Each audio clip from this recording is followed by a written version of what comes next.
قرآن مجید میں وضو کا طریقہ، سورۃ المائدہ آیت 6، آیت کے ترجمے کے آخری حصے کو آپ دیکھیے، وَلِيُتِمَّ نِعْمَتَهُ عَلَيْكُمْ، یہ طہارت، یہ وضو، یہ غسل، یہ تیمم، یہ سب کچھ کیا ہے؟ نعمت ہے، ہمارے دین کی پہچان ہے، تاکہ تم شکر گزار ہو۔ اس سے شکر گزاری بھی آتی۔ دل کا ہلکا انسان جو ہوتا ہے نا، وہی شکر گزار ہوتا ہے۔ جس کے دل پہ بوجھ ہوتے ہیں اس کو شکریہ کرنا، کسی کو دعا دینا بڑا ہی مشکل کام لگتا ہے۔ بہرحال، اے لوگو جو ایمان لائے ہو، جب تم نماز کے لیے اٹھو تو اپنے منہ اور اپنے ہاتھ کوہنیوں تک دھو لو، ایلبوز تک، اور اپنے سروں کا مسح کرو، اور اپنے پاؤں ٹخنوں تک دھو لو، اور اگر جنبی ہو تو غسل کر لو۔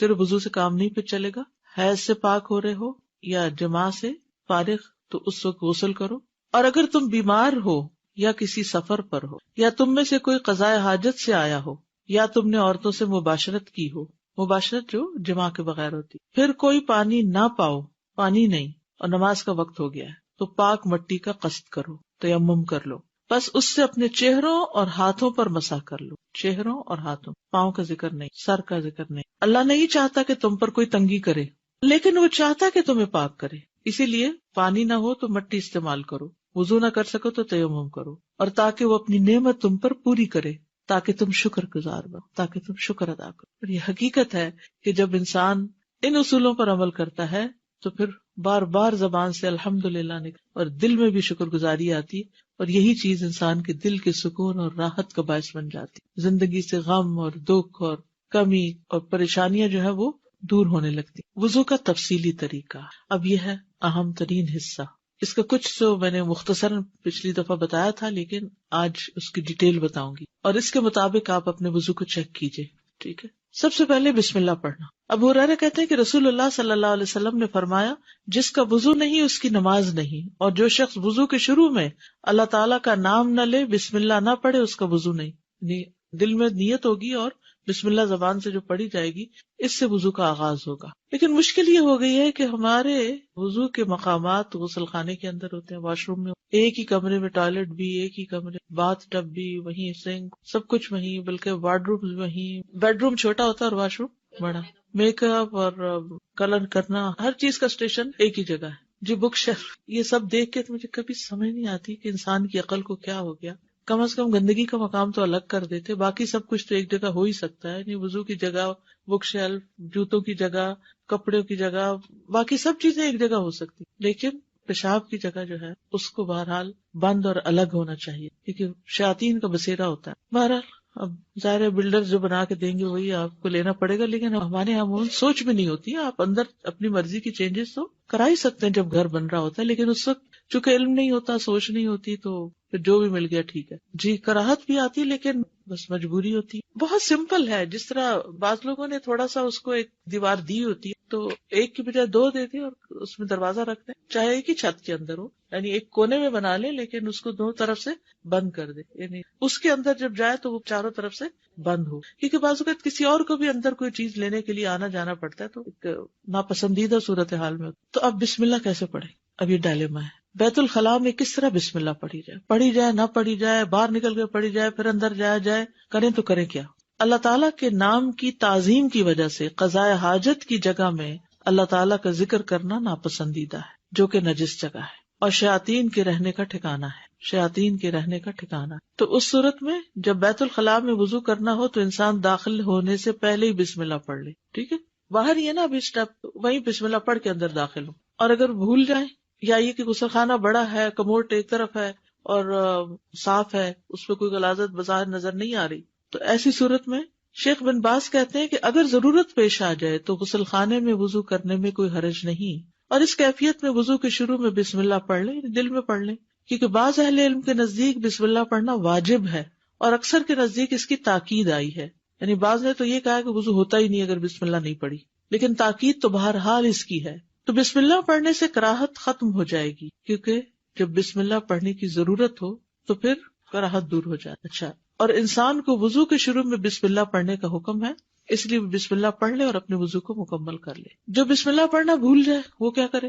ظاہر سے یہی معلوم ہوتا ہے کہ بسم اللہ پڑھنا واجب ہے، لیکن اگر بھول جائے تو پڑھنا ساقط ہے، دوبارہ وضو کی ضرورت نہیں۔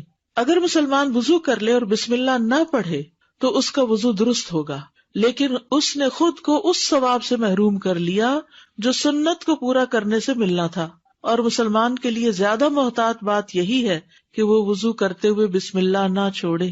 ابھی ہم نے پیچھے بات کی نا کہ جو صحیح مکمل وضو کرے، تو مکمل وضو میں بسم اللہ شامل ہے، لیکن بسم اللہ ایسا رکن نہیں ہے کہ اگر بھول گیا یا نہیں پڑھ سکا تو پھر اس سے وضو ہی نہیں ہوا، یہ تو نہیں ہوگا. ٹھیک ہے، اگر درمیان میں یاد آ جائے تو پھر کیا کرے؟ یعنی بعض اوقات آدھا وضو ہو گیا، اب بسم اللہ یاد آ گئی، اوہ بسم اللہ نہیں پڑھی، اب کیا کرے؟ پڑھ لے. شیخ ابن باز کہتے ہیں اگرچہ وہ غسل خانے میں بھی ہو تو ان حدیث پر عمل کرتے ہوئے بسم اللہ پڑھ لے. اگر غسل خانے سے باہر نکل کر وضو کرنا ممکن ہو تو ایسا ہی کرے، کچن میں کر لے، اور پھر اس میں کوئی رکاوٹ نہیں ہے کہ وہ وضو کرتے ہوئے بسم اللہ پڑھ لے، یعنی بیچ میں بھی پڑھ سکتا ہے. اور اگر وہ غسل خانے میں ہو اور اللہ کا ذکر کر لے تو یہ حرام نہیں ہے، لیکن بعض اہل علم کے نزدیک مکروہ ہے ایسا کرنا، کیونکہ اللہ کے نام کی عظمت کے خلاف ہے کہ گندی جگہ پر اس کا نام لیا جائے. لیکن اگر ضرورت پیش آ جائے تو مکروہ ہونا ختم ہو جائے گا، جیسے کہ وضو کی ابتدا میں بسم اللہ پڑھ. اگر کوئی بسم اللہ پڑھنا ہی بھول جائے یا اسے مسئلے کا علم ہی نہ ہو تو اس میں کوئی حرج نہیں، اس کا وضو صحیح ہوگا، لیکن جان بوجھ کے ایسا نہیں کرنا چاہیے کہ ضرورت نہیں ہے، کیا فرق پڑتا ہے، یہ نہیں ہونا چاہیے. بلکہ غسل خانے میں ہونے کے باوجود بھی وضو کے شروع میں بسم اللہ پڑھ لینی چاہیے، کیونکہ بسم اللہ کی بہت شدید ضرورت ہے. تو اب آپ دیکھیے کہ وضو میں سب سے پہلا کام کیا ہے؟ بسم اللہ. کب پڑھتے ہیں یہ بسم اللہ؟ وضو کے شروع میں. اگر وضو کی جگہ ٹوائلٹ کے اندر ہی ہے، ایک ہی روم میں ہے، تو اس صورت میں بسم اللہ کہاں پڑھی جائے؟ باہر پڑھ کے اندر داخل ہوا جائے. یعنی بے شک آپ نے پہلے یعنی کہ ٹوائلٹ استعمال کرنا ہے، بسم اللہ پڑھ کے اندر داخل ہو جائے اس نیت سے کہ میں نے وضو بھی کرنا ہے، اور پھر ٹوائلٹ استعمال کر کے پھر آپ وضو کر لیں. اگر باہر سے پڑھنا بھول گیا اور جب وضو کرنے لگے ہاتھوں پہ پانی ڈالنے لگے تو یاد آئے تو کیا کرے؟ پڑھ لے. ٹھیک ہے، اگر بسم اللہ پڑھنا بھول ہی گیا سرے سے تو کیا وضو ہو گیا؟ ہو گیا. واضح. نمبر 2، ہاتھ دھونا. ہاتھ دھونا. مقدام بن مادی کرب کندی رضی اللہ عنہ کہتے ہیں کہ رسول اللہ صلی اللہ علیہ وسلم کے پاس وضو کا پانی لایا گیا. کیا لایا گیا؟ وضو لایا گیا.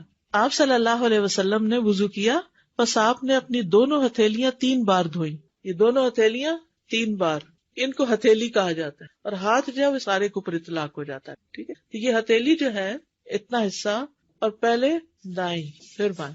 ٹھیک ہے، پہلے دایاں پھر بائیں پھر دایاں. وضو کی ابتدا ہاتھ سے کرنا. عبد الرحمن بن جبیر بن نفیر اپنے والد سے روایت کرتے ہیں کہ ابو جبیر کندی رسول اللہ صلی اللہ علیہ وسلم کے پاس آئے تو رسول اللہ صلی اللہ علیہ وسلم نے ان کے لیے وضو کا پانی لانے کا حکم دیا اور فرمایا ابو جبیر وضو کرو.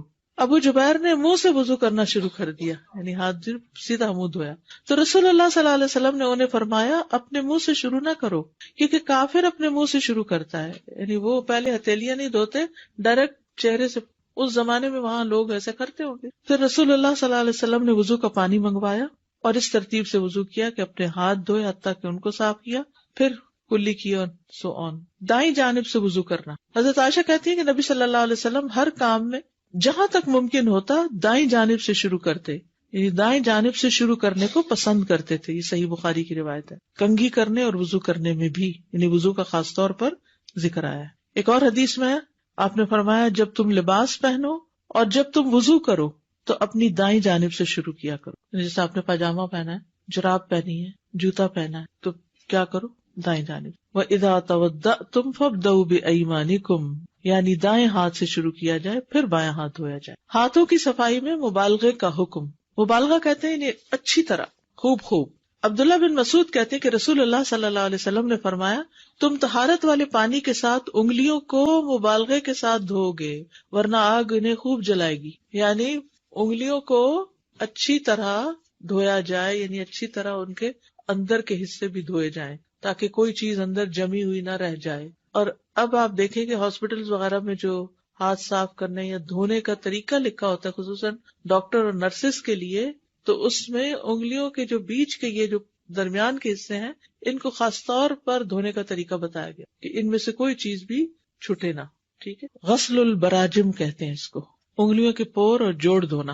حضرت عائشہ کہتی ہے کہ رسول اللہ صلی اللہ علیہ وسلم نے فرمایا 10 چیزیں فطرت ہیں: مونچھیں کتروانا، داڑھی بڑھانا، مسواک کرنا، ناک میں پانی ڈالنا، ناخنوں کا کاٹنا، جوڑ دھونا، بغل کے بال اکھیڑنا، زیر ناف بال صاف کرنا ریزر وغیرہ سے، پانی سے استنجا کرنا. براجم جو ہے یہ برجمہ کی جمع ہے، یہ انگلیوں کے پوروں میں گریں ہوتی ہیں جن میں میل جمع ہو جاتی. یہ انگلیوں کے جوڑ ہوتے ہیں جو انگلیوں کے جڑوں کے درمیان ہوتے ہیں. ٹھیک ہے، یعنی دونوں چیزیں اس میں شامل ہیں. یہ جوڑ ہے نا انگلی کا، اس کا پچھلا حصہ، اس کے اندر بھی کچھ پھنسا ہو سکتا ہے. آپ اپنے خواتین خصوصاً ینگ صاف ستھرے ہاتھوں کو مت دیکھیں. وہ جو مزدور کام کرتے ہیں اور جو لوگ ہینڈی مین ہوتے ہیں اور خصوصاً ہیوی ہاتھ ہوتے ہیں جن کے، اور ان کے بھاری بھاری ہاتھوں میں یہ بڑی بڑی جھریاں ہوتی ہیں اور ان کے اندر بھی کچھ نہ کچھ جمع ہو جاتا ہے. تو یعنی ہمارا دین تو سب کے لیے ہے نا. اگر آپ کے لیے مجھے تو ضرورت نہیں محسوس ہوتی، میں تو ٹھیک ہے، صاف ہے، تو کچھ نظر نہیں آ رہا. تو بعض اوقات آٹا لگ جاتا ہے، آٹا تو ناخنوں پر بھی لگ جاتا ہے. تو کوئی بھی چیز لگی ہو تو اس کو خوب مل کے دھونا چاہیے. انگوٹھی کی جگہ دھونا، یعنی انگوٹھی کو بھی گھما لیں. ابن سیرین وضو کرتے وقت انگوٹھی کی جگہ بھی دھویا کرتے تھے. ٹھیک، اب یہ ہو گیا دوسرا حصہ، ہاتھ دھونا. کیسے دھوئیں گے؟ کتنی بار دھوئیں گے؟ 3 دفعہ. کون سا ہاتھ پہلے دھوئیں گے؟ دائیں جانب، پھر بایاں. کتنی دفعہ دھوئیں گے؟ 3 بار. اور پھر اس میں خاص احتیاط کریں گے، پوروں کی، جوڑوں کی، انگلیوں کے بیچ کے حصوں کی خوب مل کے دھوئیں گے تاکہ کوئی حصہ بھی ناخنوں کے آس پاس، کوئی آٹا، کوئی نیل پالش، کوئی چیز باقی نہ رہے. ٹھیک ہے، اوکے. جی استاذہ، یہ بسم اللہ کا پوچھنا تھا کہ بسم اللہ الرحمن الرحیم پورا پڑھنا ہے یا صرف بسم اللہ کہنا ہے؟ جی اچھا سوال ہے.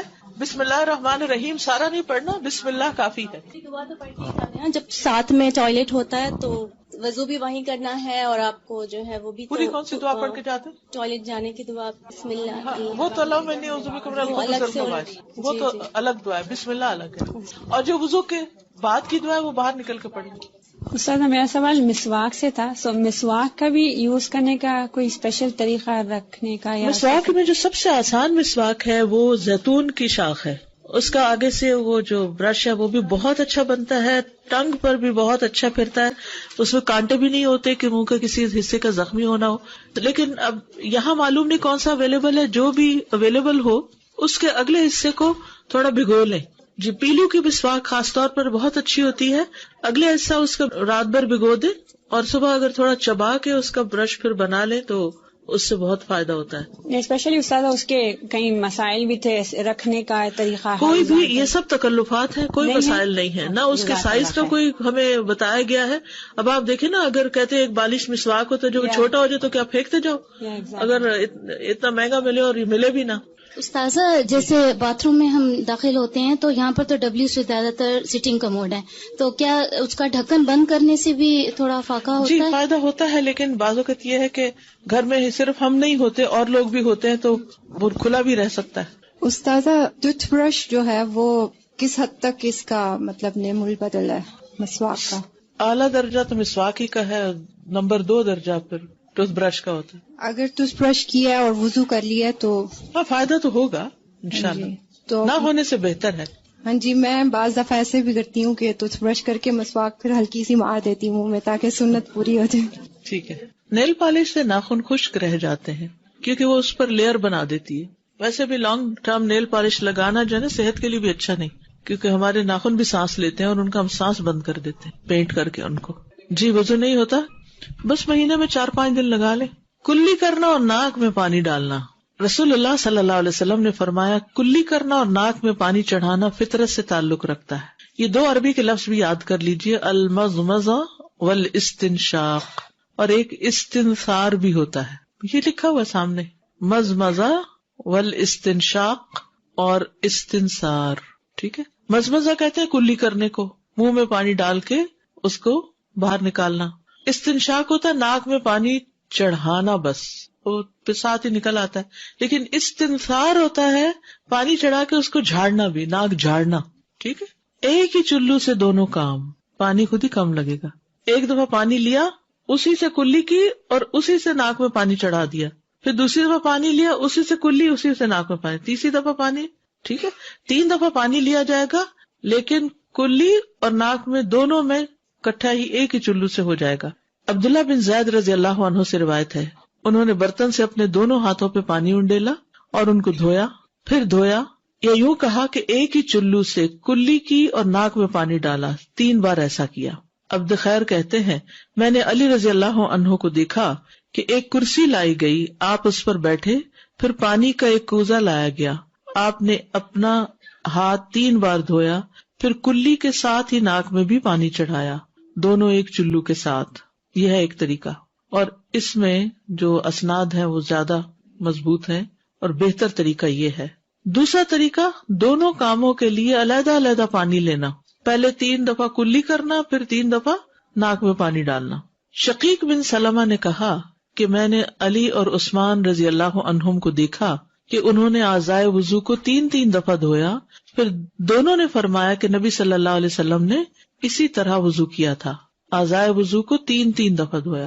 اور شقیق نے بیان کیا کہ ان دونوں نے کلی علیحدہ کی تھی اور ناک میں علیحدہ پانی ڈالا تھا. تو یہ طریقہ بھی غیر مسنون نہیں ہے، اگرچہ پہلا طریقہ زیادہ بہتر ہے. اس حدیث کو حافظ زبیر علی زئی نے حسن لذاتی ہی کہا ہے. علم الحدیث اگر آپ نے پڑھا ہو تو اس میں حسن اور حسن لذاتی ہی اور حسن لغیری ہی، حسن کی 2 قسمیں آتی ہیں نا. ناک میں اچھی طرح پانی چڑھانا. لقیط بن صبرہ سے روایت ہے، وہ کہتے ہیں کہ میں نے کہا اے اللہ کے رسول مجھے وضو کے بارے میں بتائیں، تو آپ نے فرمایا وضو خوب اچھی طرح کیا کرو اور انگلیوں کے درمیان خلال کیا کرو اور ناک میں خوب پانی چڑھایا کرو، سوائے اس کے کہ تم روزے سے ہو. روزے سے ہو تو پھر کیوں نہیں زیادہ ناک میں پانی چڑھانا، حلق میں چلا جائے گا. حلق سے کہاں چلا جائے گا؟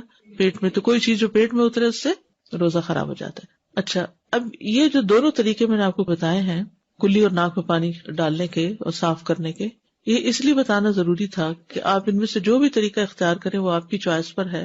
لیکن ہم بہت جلد ججمنٹل ہو جاتے ہیں اور دوسروں کو غلط ثابت کرنا شروع کر دیتے ہیں. تو اگر علم ہوتا ہے تو پھر انسان سے یہ نقص دور ہو جاتا ہے اور دین میں ایک وسعت بھی آتی ہے. بہت سے جھگڑے تو وہیں شروع ہو جاتے ہیں، میاں بیوی کا جھگڑا ہو یا کہیں لوگوں کے درمیان آپ وضو کر رہے ہیں اور کچھ نہیں تو بدگمانی لے کے تو ضرور اٹھیں گے کہ کیسے جاہل لوگ ہیں، انہیں یہ نہیں پتا کہ کلی کیسے کرتے ہیں.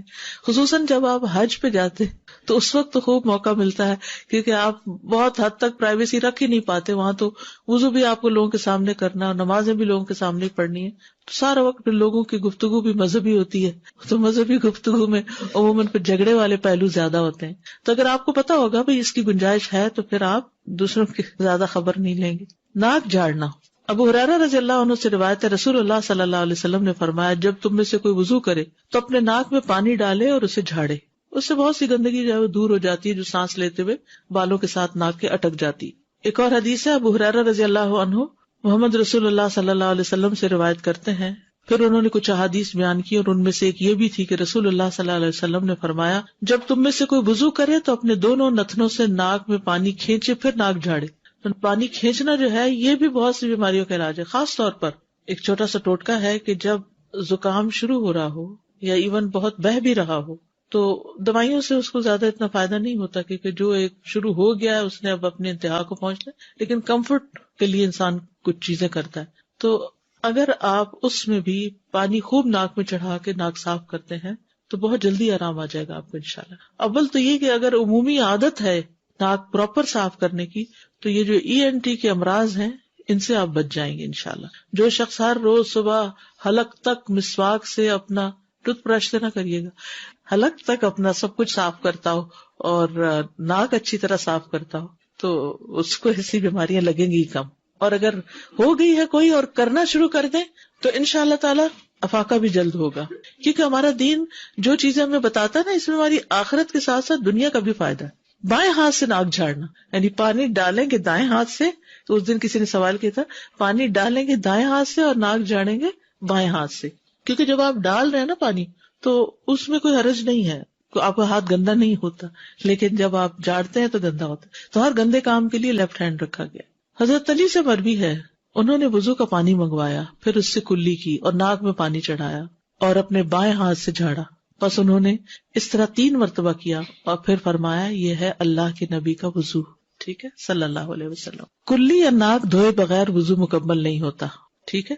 شیخ صالح الفوزان کہتے ہیں جو اپنا چہرہ دھو لے لیکن کلی کرنا اور ناک میں پانی ڈالنا چھوڑ دے یا ان میں سے کسی ایک کو بھی ترک کر دے تو اس کا وضو صحیح نہیں ہوگا، کیونکہ منہ اور ناک چہرے میں شامل ہے. جب قرآن میں آتا ہے نا اپنا منہ دھو لو یعنی چہرہ دھو لو، تو یہ منہ بھی چہرے کے اندر ہی ہے نا، چہرے کے ساتھ ہی ہے، یہ الگ تو نہیں کوئی چیز. اسی طرح ناک بھی چہرے کے اندر ہی شامل ہے. اور نبی صلی اللہ علیہ وسلم نے کلی بھی کی اور ناک میں بھی پانی چڑھایا. تو اب آپ کو کلی اور ناک میں پانی چڑھانے کا طریقہ آ گیا. دونوں طریقے ہیں. افضل طریقہ ایک ہی چلو سے ہے، لیکن اگر آپ کو بچپن سے عادت پڑی ہوئی تو 60 سال کی عمر میں شاید عادت تبدیل کرنا مشکل ہو، مگر کچھ لوگ واقعی محنت کرتے ہیں اور وہ کرتے کرتے کرتے کامیاب ہو جاتے ہیں، کیونکہ پرانی عادتوں کو بدلنا ایک بڑا مشکل کام ہوتا ہے. ہم عادت کے غلام ہوتے ہیں، ہم سوچتے تھوڑی ہیں، ہم وہ اچانک کرنا شروع ہو جاتے ہیں. اور روٹین میں وضو چکے دن میں 5 دفعہ کرنا ہوتا ہے، اتنا مشینی وضو ہے ہمارا کہ اس میں ہم ذرا بھی سوچتے نہیں ہیں، یہ ٹھہرتے نہیں ہیں، بس جلدی جلدی کر کے باہر آ جاتے ہیں. تو ایسی صورت میں انسان اگر عادت ڈالے تو انشاءاللہ یہ افضل وضو ہے دوسرے سے. چوتھی چیز ہے چہرہ دھونا. یا ایھا الذین آمنوا اذا قمتم الی الصلاۃ فاغسلوا وجوہکم، اے لوگوں جو ایمان لائے ہو، جب تم نماز کے لیے اٹھو تو اپنے منہ دھو لو، یعنی چہرہ. اب یہ چہرہ کہاں سے کہاں تک ہے؟ یہ جہاں سے آپ کے بال شروع ہو رہے ہیں نا، یہ پورا ماتھا چہرے میں شامل ہے.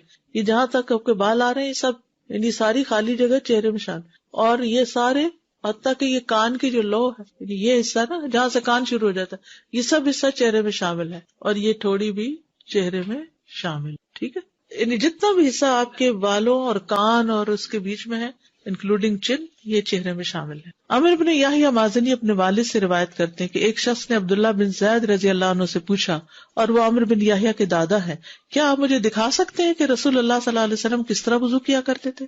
تو عبداللہ بن زید نے کہا ہاں. پھر انہوں نے پانی منگوایا اور اپنے ہاتھوں پر ڈالا اور ان کو 2 مرتبہ دھویا. پھر 3 مرتبہ کلی کے لیے منہ میں اور ناک میں پانی ڈالا. پھر اپنا چہرہ 3 بار دھویا. ٹھیک ہے. داڑھی کا خلال، نبی صلی اللہ علیہ وسلم اپنی داڑھی کا خلال کرتے تھے. چہرہ جہاں تک بال ہے وہاں تک دھونا، اور نیچے جو حصہ ہے اس میں صرف ہاتھ پھیرنا. جیسے دانتوں کا خلال ہوتا ہے نا، 2 دانتوں کے بیچ میں سوراخ ڈالنا، تو یہ چہرے کے بالوں پہ یعنی داڑھی کے بالوں میں انگلیاں پھیرنا جو ہے یہ خلال کہلاتا ہے. انس یعنی ابن مالک رضی اللہ عنہ سے روایت ہے کہ رسول اللہ صلی اللہ علیہ وسلم جب وضو کرتے تو پانی کا ایک چلو لے کر اپنی ٹھوڑی کے نیچے داخل کرتے، چن کے نیچے داخل کرتے، پھر اپنی داڑھی کا خلال کرتے اور فرماتے مجھے میرے رب عز و جل نے ایسے ہی حکم دیا ہے. تو خواتین جو ہے وہ ٹھوڑی کو دھوئیں گی، یعنی ٹھوڑی انکلوڈنگ ہے. بازو دھونا. وَأَيْدِيَكُمْ إِلَى الْمَرَافِقِ، اپنے ہاتھ کوہنیوں تک دھو لو. جابر رضی اللہ عنہ سے روایت ہے کہ آپ صلی اللہ علیہ وسلم جب وضو کرتے تو پانی کو اپنی کوہنیوں پر گھماتے تھے. پانی کو اپنی کوہنیوں پر گھماتے. اچھا، اب آپ دیکھیں کہ بازو کس طرح دھوئے جاتے ہیں. 2 طریقوں سے دھوتے ہیں لوگ. ایک تو پانی لیا چلو میں اور اس کو کیا پیچھے، اور دوسرا ہے یہاں سے شروع کر کے پانی کو کوہنیوں پر گھماتے تھے، یہاں سے یہاں لانا. تو آپ دیکھیں کہ میل کس طرف کو نکلے گی، پھر ہاتھوں سے باہر نکل جائے گی. اور اگر آپ یوں کر رہے ہیں تو ساری میل پیچھے کوہنیوں میں آ کے جمع ہو جائے گی. ڈائریکٹ ٹیپ کے نیچے سے بھی آپ کر سکتے. اور اگر آپ نے جیسے چلو بھرا ہے اور چلو کے ذریعے یا جیسے لوٹا ہے تو لوٹے سے بھی آپ اوپر سے ڈالیں، ٹھیک ہے، اور پھر رکھ کے اس کو مل لیں. اور اگر ٹیپ کے نیچے تو بہت ہی آسانی ہے. اور اگر چلو ہی کہیں سے لے کے بھر رہے ہیں تو ڈال کے وہاں تک لے جا کے تو اس کو گھما کے واپس لائیں. اس پانی صرف یہاں تک نہیں کرے بلکہ گھما کے واپس لائیں. نعیم بن عبداللہ مجمر سے روایت ہے، انہوں نے کہا میں نے ابو ہریرہ رضی اللہ عنہ کو وضو کرتے دیکھا. انہوں نے اپنا چہرہ دھویا اور اچھی طرح وضو کیا، پھر اپنا دایاں بازو دھویا حتیٰ کہ اوپر بازو کی ابتدا تک پہنچے. اوپر بازو کی ابتدا، ٹھیک ہے. پھر بایاں بازو دھویا حتیٰ کہ اوپر بازو کی ابتدا تک پہنچے. یہ اوپر ہے نا، یہ اوپر ہے، یہ نچلا حصہ ہے، یہ اوپر. بازو دھونے میں مبالغہ. نعیم بن عبداللہ سے روایت ہے انہوں نے ابو ہریرہ رضی اللہ عنہ کو وضو کرتے ہوئے دیکھا. انہوں نے اپنا چہرہ اور اپنے بازو دھوئے یہاں تک کہ کندھوں کے قریب پہنچ گئے. یہ مبالغہ ہے، ٹھیک ہے، اوپر تک، کندھوں تک، یہاں تک. یعنی ہر وقت یہ دھونا نہیں، لیکن اگر کبھی آپ کو موقع ہو تو آپ دھو لیں. پھر انہوں نے اپنے پاؤں دھوئے یہاں تک کہ اوپر پنڈلیوں تک لے گئے. پھر کہا میں نے رسول اللہ صلی اللہ علیہ وسلم کو فرماتے ہوئے سنا ہے میری امت کے لوگ قیامت کے دن وضو کے اثر سے روشن چہروں اور سفید چمکدار ہاتھ پاؤں کے ساتھ آئیں گے، لہٰذا تم میں سے جو اپنی روشنی کو آگے تک بڑھا سکتا تو بڑھا لے. یعنی یہاں تک تو فرض ہے نا، کونیاں انکلوڈیڈ ہے، کونی خشک نہیں ہونی چاہیے. بعضوں کا سردیوں میں اسکن ڈرائی ہو جاتی ہے تو کونیاں جو ہیں اگر ان کو پراپر گھما کے مل کے نہ دھویا جائے تو وہ خشک رہ جاتی ہیں، ٹھیک ہے. تو اگر کوئی اس سے ذرا اوپر تک دھونا چاہے تو اوپر بھی دھو سکتا. مگر ہمارے یہاں تو لوگوں نے شرٹس کی آستینیں اتنی ٹائٹ رکھی ہوئی ہیں کہ کئی لوگ اس پہ مسح بھی کرنا چاہتے ہیں. کہتے ہیں جرابوں پہ مسح کی اجازت ہے تو اس پہ بھی کر لیتے ہیں. نہیں، جس نے بازو نہیں دھوئے کونیوں تک اس کا وضو نہیں ہوا. یعنی آپ بازو دھوئیں گے کونیوں تک اور کونیوں والے حصے پر پانی گھما کے مل کے اس کو دھوئیں گے پانی نیچے لائیں گے، چاہے آپ نیچے سے اوپر پانی لے جا رہے ہیں تب بھی ایسے کیجئے، چاہے آپ ڈائریکٹ اوپر سے ڈال رہے ہیں، ٹھیک ہے، لیکن پانی کو نیچے کی طرف لے آئیے، دھو لیجیے۔ نمبر 6، مسح کرنا، وَامْسَحُوا بِرُؤُوسِكُمْ، اپنے سروں کا مسح کرنا۔ یہ جو ہے نا، اس میں لوگوں کے بہت سوال ہوتے ہیں۔ سر کے مسح کے مختلف طریقے۔ پہلا طریقہ، دونوں ہاتھوں کو سر کے اگلے حصے سے، دونوں ہاتھ، یہ پورے ہاتھ ہیں، اگلے حصے سے پیچھے لے جانا، پیچھے سے آگے لانا، یہ ایک طریقہ ہے، ٹھیک ہے۔ صحیح بخاری کی روایت ہے، عامر بن یحییٰ المازنی اپنے باپ سے روایت کرتے ہیں کہ ایک آدمی نے عبداللہ بن زید سے پوچھا، کیا آپ مجھے دکھا سکتے ہیں کہ رسول اللہ صلی اللہ علیہ وسلم نے کس طرح وضو کیا ہے؟ عبداللہ بن زید نے کہا ہاں، تو انہوں نے وضو کا پانی منگوایا، تو جب سر کا مسح کرنے لگے تو اپنے دونوں ہاتھوں سے سر کا مسح کیا، اس طور پر کہ اپنے ہاتھ پہلے پیچھے لائے پھر آگے لے گئے۔ مسح سر کے ابتدائی حصے سے شروع کیا، پیچھے سے نہیں شروع کیا، آگے سے شروع کیا، پھر دونوں ہاتھ گدی تک، گدی کہتے ہیں یہ گردن کا جو اوپر والا حصہ ہوتا ہے، گدی تک لے جا کر وہیں سے واپس لائے جہاں سے مسح شروع کیا تھا، پھر پیر دھوئے، ٹھیک ہے۔ مقدام بن مادی کرب سے روایت ہے، وہ بیان کرتے ہیں کہ میں نے رسول اللہ صلی اللہ علیہ وسلم کو وضو کرتے ہوئے دیکھا، جب آپ سر کے مسح پر پہنچے تو آپ نے اپنی دونوں ہتھیلیاں سر کے شروع میں رکھی، سر کے شروع میں رکھی، انہیں گدی تک سر پر پھیرا، پھر انہیں وہیں سے واپس لے آئے جہاں سے شروع کیا تھا۔ یہ ایک طریقہ ہے۔ دوسرا طریقہ، سر کے اگلے حصے سے شروع کرتے ہوئے بالوں کی سمت میں سارے سر کا مسح کرنا، اس طرح کے بالوں کی ہیئت تبدیل نہ ہو، یعنی یوں کر کے نیچے تک لے جانا، نہیں ضروری ہے کہ اس طرح لے جانا، بلکہ اگر آپ نے رائٹ لیفٹ کیا ہو نا، یعنی یہاں رکھ کے سارا، لیکن سارا سر کور ضرور ہو، ٹھیک ہے، اوکے۔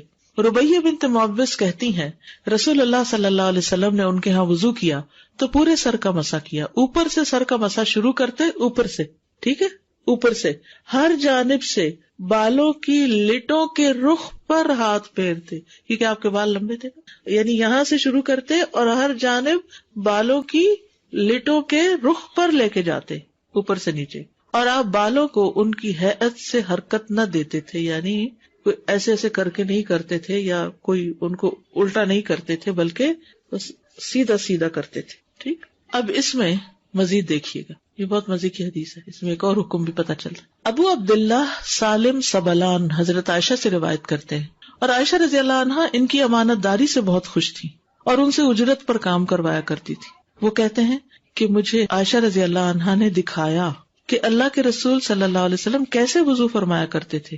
انہوں نے 3 دفعہ کلی کی اور ناک جھاڑا اور اپنا چہرہ 3 دفعہ دھویا، پھر اپنا دایاں ہاتھ اور بایاں ہاتھ یعنی بازو 3 دفعہ دھوئے، پھر عائشہ رضی اللہ عنہا نے اپنا ہاتھ سر کے اگلے حصے پر ماتھے کی طرف رکھا اور پیچھے تک پورے سر کا 1 دفعہ مسح کیا، بس۔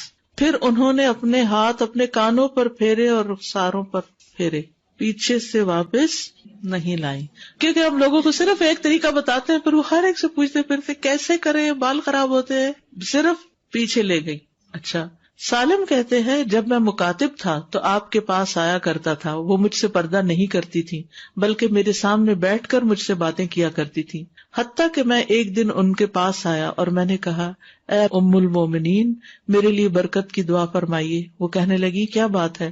میں نے کہا اللہ نے مجھے آزاد فرما دیا ہے۔ وہ کہنے لگی اللہ تمہارے لیے برکت فرمائے۔ اس کے بعد میرے سامنے پردہ لٹکا لیا اور اس دن کے بعد میں نے انہیں نہیں دیکھا۔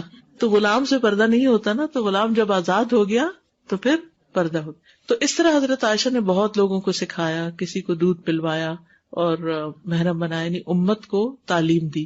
تو اپنے بچوں کو بھی آپ وضو کر کے دکھا، یعنی کہ واش روم میں جب منہ اس طرف ہوتا ہے تو کیا دیکھیں کیا کر رہے ہیں کیا نہیں، تو آپ بیٹھ کے آرام سے جب ریلیکس موڈ میں ہو تو ان سے کہ اچھا کر کے دکھاؤ مجھے، تو کروائیں ان سے، اور پھر ساتھ ساتھ خود کر کے دکھائیں ان کو۔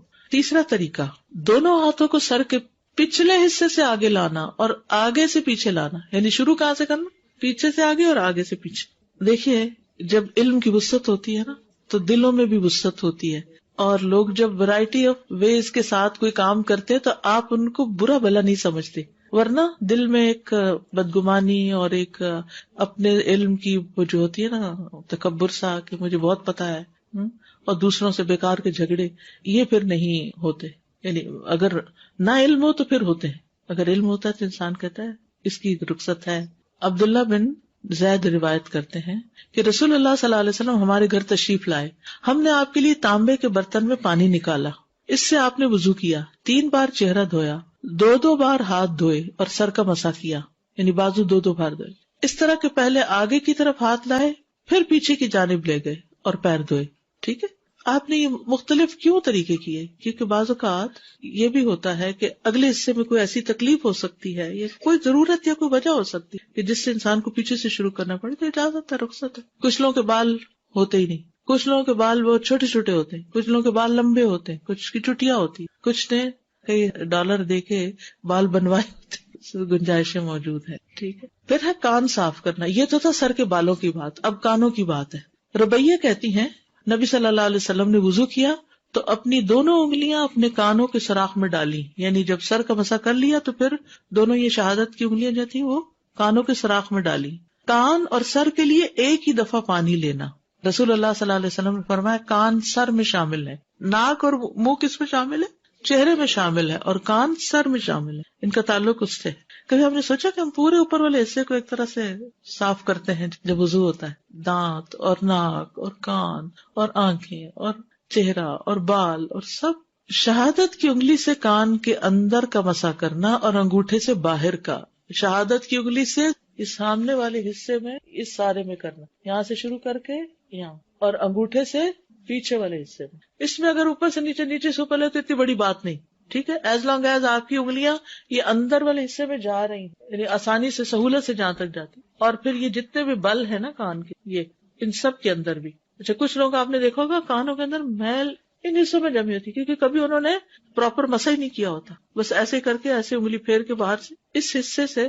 آپ کو ناگوار لگتا ہوگا میں کچھ باتیں کرتی ہوں، لیکن معافی چاہتی ہوں کیونکہ یہ ساری چیزیں ہو رہی ہیں تو ان کا ذکر کرنا ضروری ہے کہ ان چیزوں کی صفائی ضروری ہے۔ تو بہرحال تو انگلی سے کیا کریں گے آپ؟ دونوں انگلیوں سے اکٹھا ہی کر لیں گے، یہ نہیں کہ ایک دفعہ ایک انگلی سے پھر دائیں ہاتھ کی دوسری، نہیں، دونوں کے ساتھ دونوں انگلیوں سے یہاں سے شروع کر لیں، اس جگہ سے کانٹے پہننے کی جگہ سے شروع کر کے پھیرتے جائیں، پھیرتے جائیں، پھیرتے جائیں، پھیرتے جائیں، اور اندر تک لے جا کے پھر یہ انگوٹھا جو ہے اس سے پیچھے کا حصے کو کر لیں۔ انگلیوں سے پچھلا حصہ نہیں پھیرنا، انگوٹھے سے پچھلا حصہ اور شہادت کی انگلی سے اندر کے سارے حصے۔ ہاں، اگر آپ نے ٹاپس پہنے ہوئے ہیں اور وہ آپ کی اسکن کے ساتھ فکسڈ ہیں تو غسل جنابت نہیں ہوگا اگر وہاں پانی نہیں گیا، یہ یاد رکھیے۔ نوز پن بھی گھما لیجیے، بگننگ آف دا کنال تک جائیں گے، کنال کے اندر تو انگلی جاتی بھی ہو تو نہیں لے جائیں کیونکہ کان کا پردہ نہ متاثر ہو، یعنی سہولت سے جہاں تک آپ کی اس کنال تک جاتی ہے جائے۔ عامر بن شعیب اپنے والد سے روایت کرتے ہیں اور وہ دادا سے، ایک شخص نبی صلی اللہ علیہ وسلم کی خدمت میں آیا اور کہنے لگا، اے اللہ کے رسول، وضو کیسے کیا جاتا ہے؟ تو آپ نے برتن میں پانی منگوایا، پھر اپنے ہاتھ دھوئے 3 بار، پھر چہرہ 3 بار، پھر دونوں کلائیاں 3 بار، پھر اپنے سر کا مسا اور اپنی شہادت کی انگلیاں اپنے کانوں میں ڈالی اور اپنے انگوٹھوں سے اپنے کانوں کے اوپر کا مسا کیا اور شہادت کی انگلیوں سے اپنے کانوں کے اندر کا کیا، شہادت کی انگلیوں سے اپنے کانوں کے یعنی سامنے والے حصے کا اور انگوٹھے سے پچھلے حصے کا۔ نمبر 8، پاؤں دھونا۔ وَأَرْجُلَكُمْ إِلَى الْكَعْبَيْنِ، اور اپنے پاؤں ٹخنوں تک دھو لو، پہلے دایاں پاؤں دھونا پھر بایاں پاؤں دھونا۔ صحیح بخاری میں آتا ہے پھر اپنا دایاں پاؤں 3 بار، اس کے بعد بایاں پاؤں 3 بار دھویا۔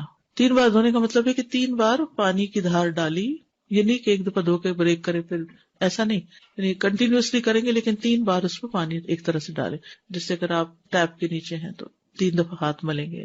پھر پانی کا ایک چلو لیا، اپنے دائیں پاؤں پہ ڈالا یہاں تک کہ اسے دھویا، پھر دوسرا چلو پانی سے لے کر اس سے اپنا بایاں پاؤں دھویا۔ اس کے بعد کہنے لگے، میں نے رسول اللہ صلی اللہ علیہ وسلم کو اسی طرح وضو کرتے ہوئے دیکھا۔ بائیں ہاتھ سے دونوں پاؤں دھونا، بائیں ہاتھ سے دونوں پاؤں دھونا، پھر اپنے دائیں ہاتھ سے اپنے دائیں پاؤں پر 3 مرتبہ پانی بہایا، پھر اپنے بائیں ہاتھ سے مل کے دھویا۔ جیسے ناک میں پانی ڈالتے ہیں نا دائیں ہاتھ سے اور ناک جھاڑتے ہیں بائیں ہاتھ سے، ایسے ہی پاؤں پہ پانی ڈالتے ہیں دائیں ہاتھ سے اور ملتے ہیں اس کو بائیں ہاتھ سے۔ اب دیکھیں کہ ہمارے دین میں ایک طہارت کا جو احساس ہے نا وہ بھی برقرار رکھا گیا ہے کہ سارے وہ کام جیسے ناک صاف کرنا ہے، استنجا کرنا ہے، پاؤں دھونا ہے اور اس طرح کے کوئی بھی گندے کام کرنے تو بائیں ہاتھ استعمال، اور کھانے کے لیے، سلام کے لیے اور ہر کام کے لیے دائیں ہاتھ استعمال کیا جائے۔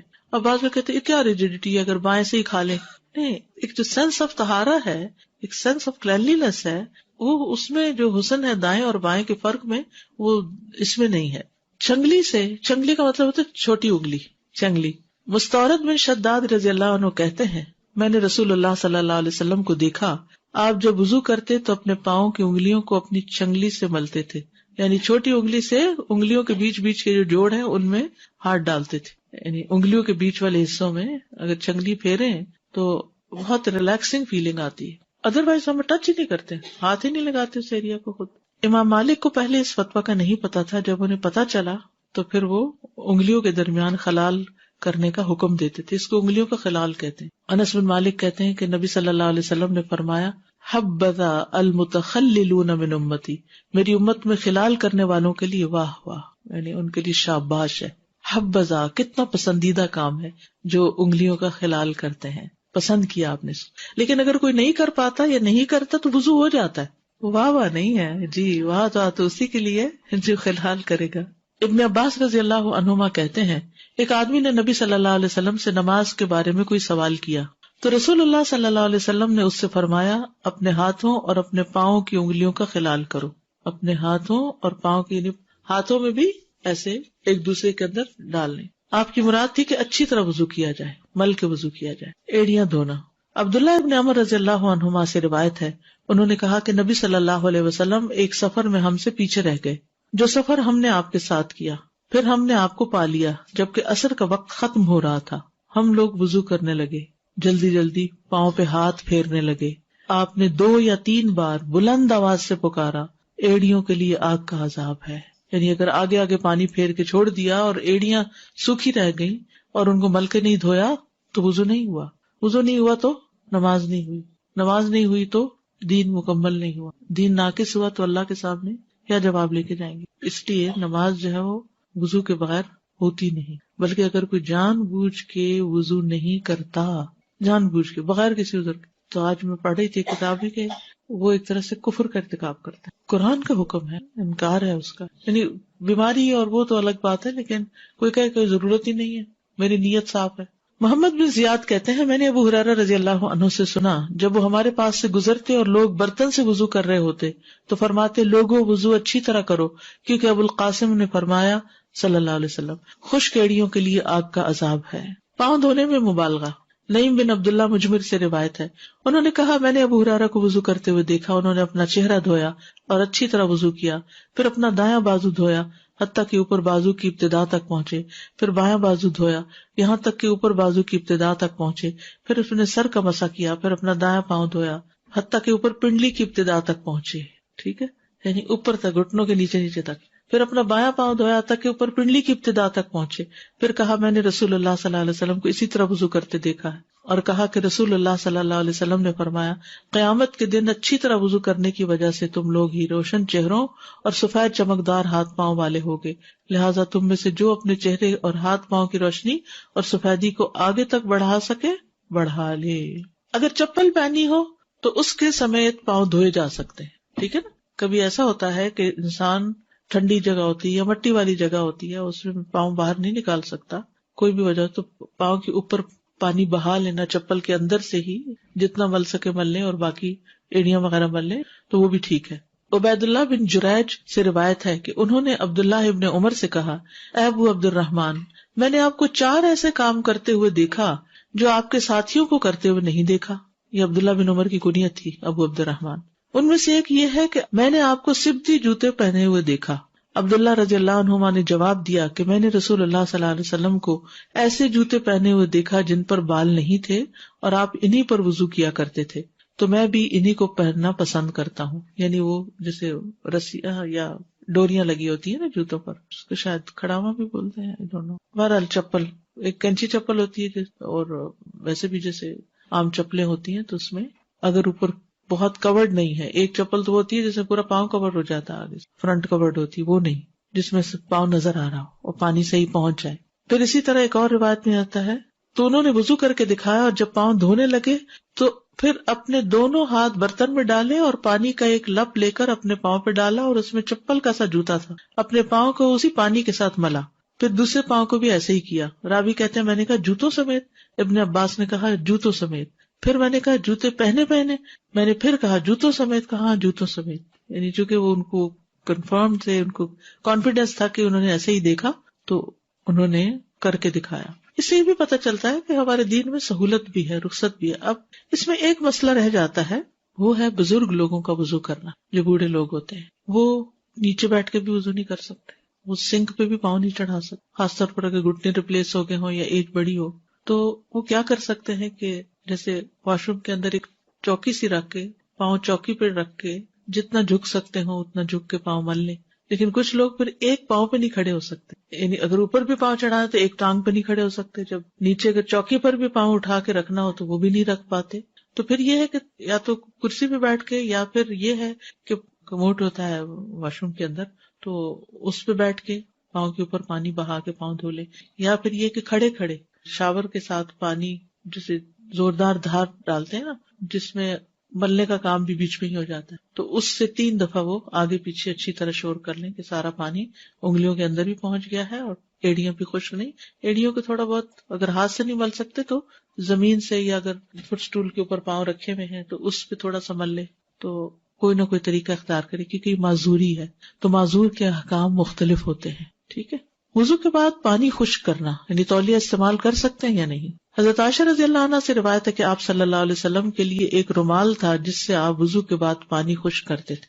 نہ کریں تو بہت اچھا ہے، جیسے ہر قطرے کے ساتھ گناہ جڑتے ہیں تو دیر تک جڑتے رہیں گے. اور اگر سردی کا موسم ہے اور برف پڑی ہوئی ہے تو آپ زیادہ دیر گیلے نہیں رہ سکتے، آپ کو فوراً خشک کرنا ہوتا ہے. تو جواز ہے، اجازت ہے، اس میں کوئی گناہ کی بات نہیں ہے، آپ خشک کر سکتے ہیں، جس کی یہ دلیل ہے. وضو کے بعد انگلیوں میں تشبیک نہ کرنا. تشبیک اس کو کہتے ہیں انگلیاں آپس میں ایک دوسرے کے اندر ڈالنا. وضو کرنے کے بعد یہ نہیں کرنا چاہیے. یعنی اس طرح کا کوئی کھیل، یا بعض لوگ انگلیاں چٹکانے لگتے ہیں کہ کچھ، تو یہ کام وضو کے بعد نہیں کرنا چاہیے. اسی طرح جمعے کے خطبے میں بھی نہیں کرنا چاہیے، انگلیوں میں انگلیاں نہیں ڈال کے بیٹھنا چاہیے. ابو ہریرہ رضی اللہ عنہ سے روایت ہے کہ رسول اللہ صلی اللہ علیہ وسلم نے فرمایا، جب تم میں سے کوئی نماز کے لیے وضو کرے تو وہ اپنی انگلیوں کے درمیان تشبیک نہ کرے. استاذہ آج کل بچیاں جو ہے نا وہ حلال نیل پالش کے بیس پہ لگا رہی ہیں کہ یہ اس کی ٹیکنالوجی وہی ہے جو کہ کانٹیکٹ لینس کی ہے، یعنی کہ اس میں اوپن پورز ہیں جس سے بریتھنگ ہوتی ہے نیلز کی. تو یہ مجھے نہیں سمجھ آئی ابھی تک، اور میں انہیں کہتی ہوں میں بلیو نہیں کرتی اس پہ، میں ٹرسٹ نہیں کرتی. دیکھیے اصل حکم جو ہے ناخنوں کا برید کرنا نہیں، اصل حکم سکن کا گیلا کرنا ہے. وہ کہتے ہیں کہ اس سے ناخن گیلے ہوتے ہیں، ان کی جو کیسے گیلے ہوتے ہیں؟ اگر ناخنوں کے اوپر ایک لیئر آئی ہوئی ہے، اگر تو کلر ہے جیسے مہندی کا کلر ہے تو اس میں تو ناخن گیلے ہوتے ہیں کیونکہ وہ لیئر نہیں ہوتی. لیکن اگر وہ رنگ اندر نہیں جذب ہوا ہوا اور اسکن کے اوپر ایک لیئر ٹھہری ہوئی ہے پھر نہیں. اگر پانی تھوڑی دیر تک اس کے اوپر رہے تو اندر چلا جاتا ہے. انہوں نے ایکسپیریمنٹ کر کے دکھایا ہے، لیکن ظاہر ہے کہ یہ بچیاں وضو میں اتنی دیر تک نہیں رکھتی ہیں. نہیں، آپ دیکھیے ابھی ہم نے پڑھا کہ اگر کوئی حصہ خشک رہ جائے اور اس دوران باقی وضو خشک ہو جائے تو کیا حکم ہے؟ دوبارہ وضو کرنا ہوگا. اگر کوئی حصہ خشک رہ گیا لیکن ابھی وضو گیلا ہے تو اس جگہ کو گیلا کرنا کافی. تو کچھ دیر تک اگر ہوتا ہے تو آپ سوچئے پھر وہ پتہ نہیں کتنی دیر ہے. تو وضو چونکہ بڑی اہم چیز ہے، اس کے بعد نماز نہیں ہوتی، تو بہت احتیاط کی ضرورت ہے. ایسے ہر کام سے بچنے کی ضرورت ہے جو اس میں خلل ڈالے. جی اساسا کچھ لوگ پوچھتے ہیں specially families that specially when they are travelling اور when they are working place کہ پورا سر کا مسا جو ہے وہ پورا اسکارف ریموو کر کے اور پھر سر کا مسا کریں. تو some people they ask me we don't have enough time to do all these things. تو اس کے لیے کس طرح کا اسکارف ایسا پہنے جس میں مسا آسانی سے ہو جائے. دیکھیے جس طرح بھی اسکارف آپ نے پہنا ہو نا، تو وہ جو پیچھے سے مسا کرنے والی رخصت ہے نا اس سے فائدہ اٹھائیں. یہاں سے کرتے کرتے کرتے ہاتھ اوپر پیچھے کو لے جائیں. پچھلی سائڈ تو نہیں بندی ہوئی ہوتی، یہ سائڈ سے تو یہاں سے کھلا ہی ہوتا ہے نا، تو گنجائش نکل آتی ہے. استاذہ اگر اتفاق ہو جائے کہ شرٹ ٹائٹ بازو ہے تو کیا بازو پہنے ہوئے بازو دھو سکتے ہیں؟ یعنی کہ ہم بہت اچھی طرح سے اندر پانی کر لیں لیکن بازو پر دھو سکتے ہیں ایسے بازو کے اوپر سے؟ اچھا، یعنی کہ کپڑا نہ ہٹا. جی اگر تو کوئی مجبوری ہے کہ آپ گھر سے باہر ہیں تو اور بات ہے. جی وہی جیسے اب آپ الہدا کہہ رہے اور ہمیں نہیں پتا کہ یہ بعض کا شرٹ فرسٹ ٹائم پہنتے کچھ ایسا ہو جاتا ہے کہ بازو اوپر نہیں. میرے ساتھ یہ 2 دفعہ ہو چکا ہے تو میں نے پھر اوپر سے سارا بہت اچھی طرح گیلا کیا. اصل تو گیلا کرنا مقصود ہے لیکن مجبوری کے تحت ہی ایسا ہونا چاہیے، عام طور پر نہیں. اور کپڑے بناتے ہوئے بہت احتیاط کریں. ہم سب سے پہلے یہ دیکھیں کہ اس سے ہمارے فرائض کی ادائیگی میں تو کوئی رکاوٹ نہیں آئے گی. اگر وضو کے بعد تشبیک کر لیا تو کیا پھر سے وضو کرنا پڑے گا اور وضو ٹوٹ جائے گا؟ نہیں، ناپسندیدہ ہے، مکروہ ہے، لیکن وضو نہیں ٹوٹے گا. اصل میں یہ اس کی حکمت کیا ہے؟ حکمت یہ ہے کہ جیسے پہلے بھی بات ہوئی تھی نا کہ وضو ٹھیک ہوگا تو نماز میں خشوع ہوگا. وضو کے بعد اگر آپ نے غفلت والے کام کیے، یعنی ادھر ادھر کے ہاتھوں میں ہاتھ ڈال کے بیٹھے ہوئے ہیں یہ کچھ، تو اس سے پھر یہ ہوتا ہے کہ نماز میں خشوع نہیں آتا اس طرح. اگر لپسٹک لگی ہوئی ہے کوئی حرج نہیں, پانی چلا جاتا ہے اس میں, کیونکہ اس میں تو آئل قسم کی چیز. اور ہم جیسے آپ نے بتایا کہ چھوٹی انگلی سے پاؤں کی انگلیوں کا حلال کرنا ہے, تو وہ 3 ٹائمز کرنا ہے ایک ہی دفعہ. ٹھیک. کچھ لوگوں کو میں نے دیکھا ہے کہ وہ بچیاں کہ وہ اسکارف پہنا ہوتا ہے تو یوں کر کے اندر سے نا کچھ بالوں کو ٹچ کر لیتی ہیں مسا کے اس میں. دیکھیے قرآن میں کیا حکم آ رہا ہے, فامسحوا برؤوسکم, رؤوس میں تو سارا ہے. صحیح. میں اس لیے پوچھی تھی کہ ایک آدھ جگہ کسی لیکچر میں انہوں نے یہ کہا تھا کہ 3 بال اگر گیلے ہو جائیں تو خیر ہے. دیکھیے بال گیلے کرنا اصل مقصود نہیں, اصل بات ہے سر کا مسا کرنا. تو بال ہے, سر ہے. ٹھیک ہے, اور اس میں پھر کان بھی ہے. دیکھیں جو لوگ یہ کہتے ہیں کہ اسکارف اتارنا مشکل ہے, تو وہ کانوں کا بھی پھر کس طرح کریں گے, پوری طرح پیچھے سے انگوٹھا لے جا کے, مشکل ہے. دوسری چیز یہ کہ یہ بزرگ جیسے یہاں پر پاکستان میں تو ہوتا تھا کہ آپ نے شاور سے یوں کر لیا اور وہ جگہ ہوتی ہے پانی نکلنے کی, یہاں پہ باتھ روموں میں ویسا نہیں ہوتا. تو اگر صرف نہانے کا جو ایریا ہوتا ہے نا, کچھ جگہوں پہ ایسا ہوتا ہے جیسے بزرگ نہانے کے لیے اوپر جانا پڑتا ہے تو وہ 2-3 دن کے بعد ایک دفعہ چلے جاتے ہیں, لیکن بار بار نہیں. تو وہ نیچے جو واش روم ہے اس میں صرف سنک ہے اور وہ اوپر کر ہی نہیں سکتے. ٹب رکھ لے چھوٹا سا, پلاسٹک کا چھوٹا سا, اور اس کے اندر پاؤں رکھ کے دھو لے. لیکن مطلب یہ نہیں کہ وہ چھوڑ دیں پاؤں. نہیں, کیونکہ قرآن کا حکم ہے, وضو نہیں ہوگا. اس میں یہ کہ مشقت سے بچنے کے لیے فجر کے بعد وہ جرابیں وضو کی حالت میں پہن لیں اور سارا دن پھر مسا کر لیں. ٹھیک. اور یہ جو انگلیوں کا خلال ہے, یہ ہم جب پاکستان میں ہوتے تھے تو وہ جب آپ نے سر کا مسا وغیرہ کر لیا تو پھر یوں کر کے, جی اس طرح یوں بھی کر سکتے ہیں, یوں بھی کر سکتے ہیں. السلام علیکم اساتذہ. وعلیکم السلام. مجھے آپ کی ایک بات بہت اچھی لگی کہ مجھے آج کل نا ہو رہا ہے کہ مجھے اپنے پرانے گناہ یاد آتے ہیں اور پھر میں پریشان ہوتی ہوں. تو مجھے آج اس پر یہ سولوشن ملنا مشکل ہے. آپ کے لیے بہت تھینک فل ہوں کہ جب بھی گناہ یاد ہے اپنے گناہ کو یاد کرے, وضو کرے, نماز پڑھے. جزاکم اللہ خیر. جوڑے میں گول سا ہو جاتا جی, اس میں کوئی فرق نہیں پڑتا, کلپ وغیرہ ہٹانے کی نہیں ضرورت, الا یہ کہ وہ کچھ ایسی کیپ پہنی ہوئی ہے کلپ کے نام پہ کہ جو بازو کہتا ہوتا ہے نا کہ یعنی نیچے والے بال. دیکھیے یاد رکھیے بالوں پہ مسا نہیں ہے, سر کا مسا ہے. تو جو بال نیچے لٹکے ہوئے ہیں, چاہے وہ آپ نے جوڑے کے رول کر کے یہاں چٹیا سی بنائی ہوئی ہے, یا لمبی چٹیا ہے, یا ویسے نیچے کو ہے لمبے, تو ان پہ مسا نہیں ہوگا, مسا صرف سر کے حصے پر ہوگا. تو مطلب جوڑے کے حصے تک جا کے اس کو بھی گیلا کرنا. جی, اس کے اوپر ہاتھ پھر. اور دوسرا, اگر جب ہم جو موضوع کو مسا کرتے ہیں تو ہاتھ مطلب جھاڑ کے ہلکے گیلے سے اوپر کو مسا. اصل مقصد گیلا کرنا نہیں ہے, اصل مقصد ہاتھ پھیرنا ہے. مسح کا مطلب ہوتا ہے ہاتھ پہ, گیلا ہاتھ پھیرنا, گیلا کرنا نہیں کہ پانی لگانا مقصد نہیں ہے. کیونکہ بعض وقت تو ہم لوگ کرتے ہیں تو پھر گیلے ہو جاتے ہیں موزے, پھر وہ اتنا پانی تو نہیں لگاتے. السلام علیکم. ایروپلین میں پانی بہت کم ہوتا ہے تو 3 بار تو ہم وضو نہیں دھو سکتے, تو ایک ہی بار دھو سکتے ہیں. ایک بار دھو سکتے ہیں, بالکل دھو سکتے ہیں. ہاتھ ہے جیسے ایک بار ہاتھ, ایک بار ناک میں. جی ایک دفعہ سب. ڈاکٹر صاحب کبھی کلی کرنے کے بعد وضو کرنے کا احساس ہوتا ہے کہ دانتوں میں کچھ پھنسا ہوا ہے تو وضو ہو جاتا ہے وضو. السلام علیکم استاد. یہ جو سر کا مسا کا فرسٹ طریقہ جو ہے, آگے سر سے لے کے جانا اور پیچھے سے واپس بالوں کو لے کر آنا, ابھی میں اس کی ایک ریسرچ پڑھ رہی تھی کہ جس میں بالوں کو بڑھانے کے لیے کیا کیا جائے, یا اس کی والیوم دینے کے لیے, اور جو کم ہو جاتے ہیں اور لوگ کہتے ہیں بڑی ڈل لکنگ بال ہیں, تو انہوں نے یہی والی ایگزیکٹلی اس پہ لکھی ہوئی ہے کہ پورا ہاتھ لا کے بالوں کو آگے کی طرف پہلے لے آئے اور پھر پیچھے کی طرف لے جائیے, اور یہ رات کو بھی کریں صبح بھی کریں, تو آپ کے بالوں میں اور آپ کے سر میں جو سرکولیشن آئے گی اس سے آپ کے بال بھی بڑھیں گے اور آپ صحت مند بھی. دیکھیے وضو کا مطلب کیا بتایا میں نے, حسن. وضو کا مطلب ہے حسن, نظافت, رونق. السلام علیکم ورحمۃ اللہ وبرکاتہ. وعلیکم السلام. جو پیروں کی انگلیوں کا خلال کرتے ہیں تو وہ کون سی, دائیں ہاتھ کی چھوٹی انگلی سے بائیں سے ہی کریں, کیونکہ آپ بائیں ہاتھ سے مل رہے ہیں نا پاؤں کو, تو بائیں سے ہی خلال کر لیں. بائیں سے, ٹھیک ہے. اور اگر جب بال کھلے ہوتے ہیں اور اگر اسے مسح کریں تو گدی تک تو ہاتھ نہیں پہنچتا ہے, تو ہمیشہ بال باندھ کر ہی کرنا چاہیے. نہیں, کچھ نہیں ہوتا, وہاں تک اتنے بالوں تک جائیں گے تو گدی اس کے نیچے آ گئی نا. اچھا, وہ آٹومیٹکلی اس میں شامل ہو جائے گی. گدی کو ہاتھ لگانا ضروری نہیں, گدی کی لمٹ بتائی گئی, گدی تک جانا ضروری ہے. اوکے, ہاں جی, ٹھیک ہے, جزاک اللہ خیر. بہت سے لوگ نماز کا کورس اس لیے نہیں کر رہے کہ وہ تو بچپن سے پڑھ رہے ہیں, لیکن ہر چیز کے بارے میں ہم نئی چیز جاننا چاہتے ہیں, دیکھنا چاہتے. شک سب سے بڑی بات یہ کہ علم نافع ہوتا ہی وہ ہے جو شک دور کر دے انسان کا, اور انسان کے اندر ایک اطمینان آ جائے اور شرح صدر کے ساتھ کام کرے. اور اس وضو سے بھی سکون اور اس نماز سے بھی سکون انشاءاللہ.